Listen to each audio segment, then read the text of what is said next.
Hi everyone, welcome back to my channel. I'm Yesha if you're new here, and if you are new here, I would really appreciate if you would like and subscribe to my channel for more radiology content, for medicine content, residency content, and I guess soon fellowship content. It would really mean so much to me. So I thought today we would talk a little bit about overnight call in radiology. This is kind of a point of not controversy, but definitely a discussion topic these days when you're going into your interviews. You know, a lot of programs have overnight call, a lot of programs don't.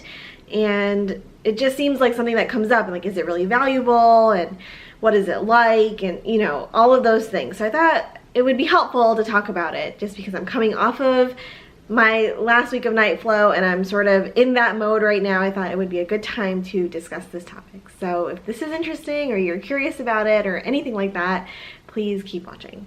So I guess the first thing I want to address is, how does radiology call kind of differ from other types of call? So when you're a med student, you might have experienced some 24-hour call or maybe a week of night float or something. And when you're an intern, you probably also have done some nights as well. And I would say that radiology call is very different from these other types of call. Why is that? Well, this is because you really don't have a significant amount of downtime on radiology call. When you're working overnight call as a radiologist, you're working like essentially nonstop, which is much different than internal medicine call or even surgery call, where there are definitely going to be nights where you are not sleeping at all, but there might be some nights where you're slower, you might have actually time to like take a nap, you're mostly like responding to pages. That's really not radiology call. Radiology call is you're working just like you would be during the day, except for with only one person covering like the entire department, or maybe a few people covering the entire department, and you're reading everything that comes through from the inpatient side and from the ER. So it's really a lot of work. It's definitely not as chill for me as it was when I was an intern. Like, I thought my overnights were not that bad. It also was so dependent on who my senior was. Whereas radiology call, you know, we do it alone. And so like, there's no one else to do the work except for me. So you're really working the entire time. So it's definitely a much different experience. And the question is it helpful? Do I feel like I grew from it? And you know, how valuable really was it? So let's get into that. Now, the reason I even want to talk about this is because there has been an overall trend to having more attending in-house coverage overnight. I think it was like maybe 14 or 15% in 2010 or something like that, and now it's like almost 50% of programs have 24-hour attending coverage. Why is that? Is it because residents are missing things? No. Actually, there is literature to show that the residents having independent overnight call does not actually significantly change like patient outcomes. It's not because of that. The real reason is because a lot of hospitals want subspecialty reads and attending reads, essentially final reads overnight. They don't want prelim reads, which, you know, as residents we only provide. They're still full reports, but they're prelim until an attending reviews the imaging and then signs it afterwards. So that's really the reason why there has been overall more attending coverage. It's not because residents are missing things. It's because the hospitals are pressuring radiologists to provide this coverage. Now, in my opinion, I think it's a little bit unfair, because I don't think that most programs, or I guess I don't really know the statistics about it, but I do know that when someone asks me for an attending read overnight, I know that their attending is also not in-house overnight, right? So like, I don't think that there should be a double standard when it comes to surgeons being in-house or hospitalists or any other subspecialty. Like, if they don't have to be in-house, and I also don't believe that like the radiologist has to be in-house necessarily, but for whatever reason, that's kind of the way that things are going. And so that's why there has been this shift towards attending coverage. It's not because of anything to do with like the residents missing things. It's really just because of pressure from the hospital leadership. So in case you were wondering why that is, it's because of that. Now the question is, how does having an attending in-house change your training as a resident versus just being alone? And I think the major difference is that you really have to have the confidence to make major calls overnight when you're alone, and you have to be able to live with the fact that this patient might have a change in management based on what you say. And that's not something that you have to really worry about when you have an attending there to back you up, right? Because you can say like, oh, I think this is appendicitis, and your attending will immediately either tell you yes or no. Whereas if there's no attending in-house, you might have to like really stop, think about it for like an extra like 15 minutes, you know, and think, is this really appendicitis? And in those cases, the surgery team might even come down, take a look with you, and kind of agree with you or disagree with you. And of course, I mean, you're never left to your own devices. I'm pretty sure that all programs have a way of reaching an attending if you really do need that backup in terms of like over the phone or something like that. But in any case, having the confidence to make those calls is something that you really can only build when you're forced to do it. And one of our former residents used to say that like having an attending overnight is just like doing a day shift at night instead of teaching you new skills. And I think that that's actually pretty true. I feel like if I had an attending overnight, I would really rely on them a lot to help with the confidence level. I mean, there are so many times when I read an x-ray and I'm like, is it pneumonia? Is it not pneumonia? And like I have to really carefully create my report to tell the person reading the report how confident I am about that finding, right? So I do think that there is something very valuable about overnight independent call that you just don't get when you have an attending to either give you a thumbs up or a thumbs down immediately. I think you should really be able to experience that before you become an attending and have to do it for the first time. Now obviously the counter argument to that is that yes, everyone eventually becomes becomes confident, whether that's your first day out of training or your first year out of training, you will start making those calls confidently. It's just a matter of time. But I do think that having that like ability to do it in a safe space where I know that like I can do it and practice doing it, practice my wording, practice like my confidence level with someone else reading my report before an attending can edit it, I think that is a really good skill. So to me, I really do believe that independent overnight call is important. I will be completely honest with you and say that I did not enjoy overnight call. I did not enjoy the sleep deprivation. I did not enjoy the discomfort and uneasiness. Like I appreciate it, but I did not enjoy it. You know what I mean?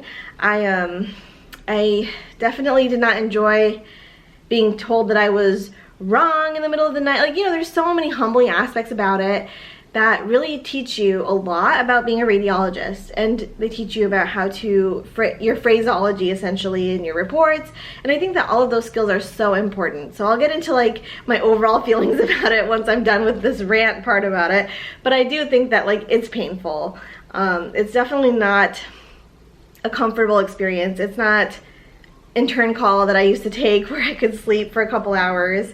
It's very much just nonstop work and sleep deprivation. And that part of it I really did not like. That's not really where I feel like I'm thriving. Now, there are people that do thrive in that environment, and there's an entire specialty dedicated to these folks known as emergency radiology. So if that's you and you actually enjoy that fast-paced, high-stress environment, that's totally something you should look into. It is just not for me. I'm glad I learned that about myself early on. But yeah, I do think that it's painful.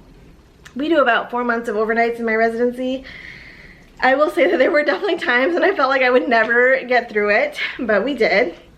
We got through it all, and in any case, I did not enjoy it. It's not fun, but let me tell you what it taught me. So what are the things that independent overnight call taught me? Well, number one, you must proofread your reports. You must. And overnight, when you're already sleepy and you're in the middle of like a ton of studies, it can be really easy to just hit sign without proofreading. So I think that having someone call you and ask you about like something that your report didn't really make sense or something, I think that's really it's one good way to reinforce that no, you must slow down and proofread your report before you sign. So even like things like that, I think, were very valuable coming out of independent overnight call. The second thing is trying to convey a degree of confidence.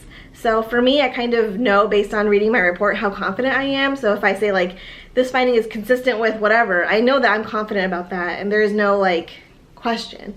Whereas I can say like, this may represent, you know, that is now, I'm getting into this more like gray area, whereas could be something or it could be nothing, and you know, I don't really know. And I know that that's not going to make a major impact on the patient's overall care. So you learn how to kind of calibrate your reports to convey a certain level of confidence, and I think that's also really important. The third thing is just learning how to communicate with the people that are like sending you patients. So if you see something funny on an image and you don't know what to do with it, I think a lot of times during the day you kind of like just, I don't know, you just like sit there and you like kind of think about it for a while. For me, it's like it becomes very stressful when I don't know what I'm looking at. And in those cases, I learned that it's so easy to just pick up the phone and call and be like, hey, does the patient hurt right here? If so, then this could be a fracture. If not, it's fine. And learning that communication aspect, or learning like what they're worried about, or being able to just like have that discussion, I think it's really important. And it's really nice to have that discussion when you're kind of like, you don't know what you're really looking at, or there's something confusing on the imaging, or there's something overlying the patient. Like, it's really helpful to just pick up the phone and call.